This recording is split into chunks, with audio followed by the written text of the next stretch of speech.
Luluto tayo ng sitaw, guys. Adobong sitaw.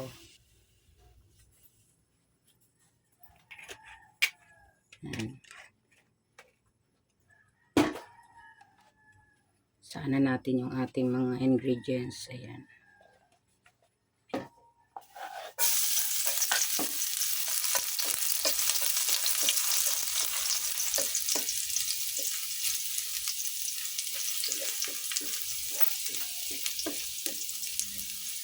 Sunod natin yung sibuyas.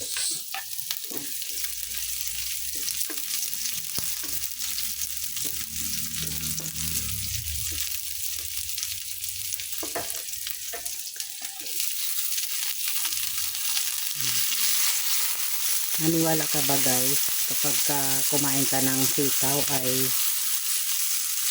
maatake yung rayuma mo? Ako hindi ako naniwala dyan. Kung kumain ka ng sitaw at matake ang rayuma mo, yun ay nagkataon lang. Ibig lang sabihin noon ay matake ang iyong rayuma dahil tumaas ng uric acid mo.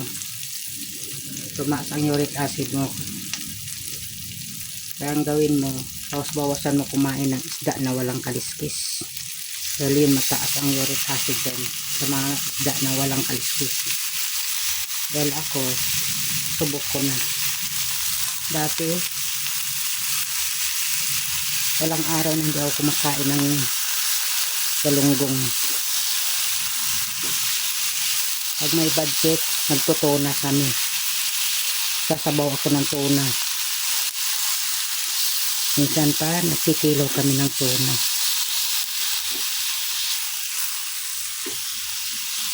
Mga tulingan na yan, masarap sa paksi. Tapos prituhin mo. Yan ang ginagawa ko dati. Kaya nangyari sa akin noon, ilang taon kong daladala yun. Pagbaba ng kama, pagkagkising, parang may tumutusok sa talampakan mo. Nahirap kang makbang. Pero pag nakailang hakbang ka naman, nawawala na. Pero araw-araw yun, lagi kong naranasan yun hanggang sa namamaga yung mga tuhod ko. Yun na nga, lumala na yung aking uric acid.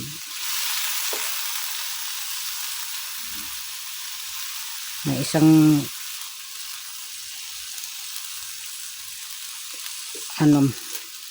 tao na nakapagsabi sa akin na mataas daw sa uric acid yung isda na walang kaliskis. Doon ko nakapagtanto na totoo nga pala. Mula noon tinigilan kong kumain ng isda na walang kaliskis. Hanggang sa pati saging na saba, tinigilan ko na rin pati bagoong, tuyo. Tinigilan ko na yung mga ganyan. Basta isda na walang kaliskis. Dahil ang dilis, walang kaliskis, malakas yan.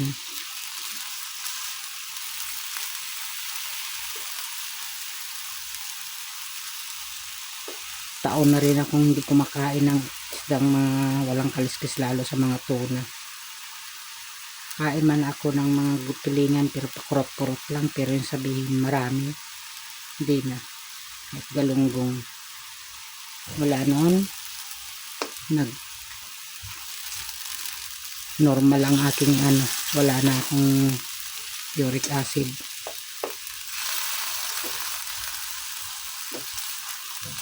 Nakailang check up na ako, wala na akong uric acid, mababa na. Sobrang normal.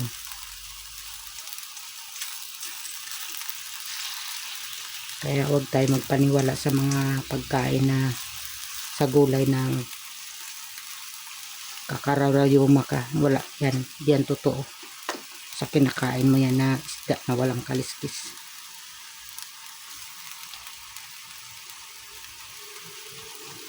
Mapataas ng uric acid yan, sugar yan. Ang kaliskis na walang kaliskis na isda, ang kainin mo yung may kaliskis.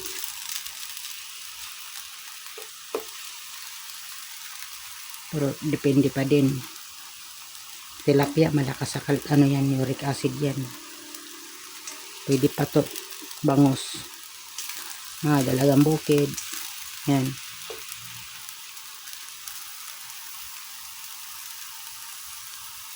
Huwag tayo magpaniwala sa mga gulay dahil ang gulay, masustansya yan. Yan ang ginagawa ko. Kumakain ako ng gulay. Kaya huwag mong iwasan ang kumain ng sitaw, munggo, ng may mga buto na gulay dahil yan na masustansya yan. Kaya maniwala dyan. Tumaas lang ang uric acid nyo, kakakain ng isda na walang kaliskis. Dahil ako subok ko na yan.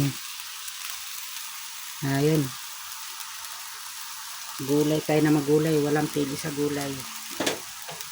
Dahil ito ay masustansya. Niwala ka sa akin.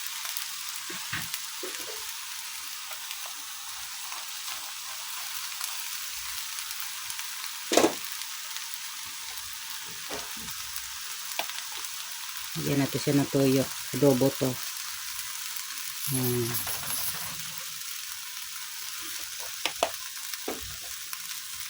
Takpan natin. Buksan na natin. Haluin natin. Nabanggit ko nga pala yung saging, no? Na isa yan sa uric acid. Diba ang saging, guys? Ginagawa nga ng suka yan. Isa pa yan. Yung gitna kasi ng saging, guys, yung buto niyan. Yan ang nagpapa-ano ng acid.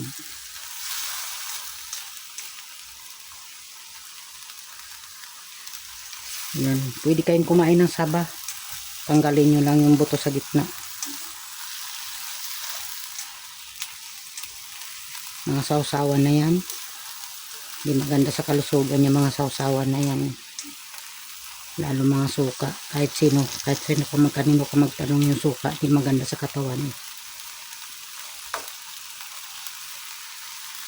Kaya tip ko sa inyo, huwag kayong na mga sausawan na yan.